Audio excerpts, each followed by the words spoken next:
Sa iba pang balita, Secretary Proceso Alcala nanawagan naman sa pribadong sektor na suportahan ang industriya ng babuyan at manukan sa bansa. Ang panawagan po ng kalihim sa report ng aming kasamang si Peng Alinio ng Radyo ng Bayan Davao.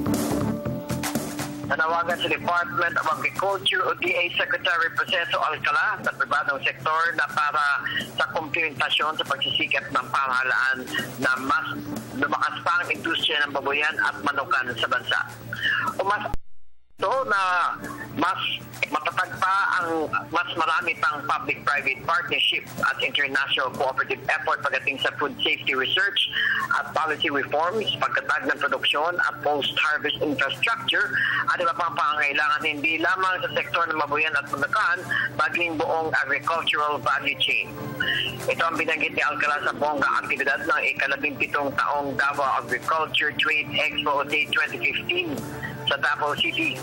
Makipag-negosyasyon na rin niya ito sa mga tanggapan sa airline management upang babaan pa ang bayad sa pag-transport ng baboy at tinitingnan din ito ang magandang airline facilities para sa mga one-day-old chicks mula kamay nila ang tungo sa mga market destinations sa Mindanao upang mas gumanda pa ang kasalukuyang local poultry farms.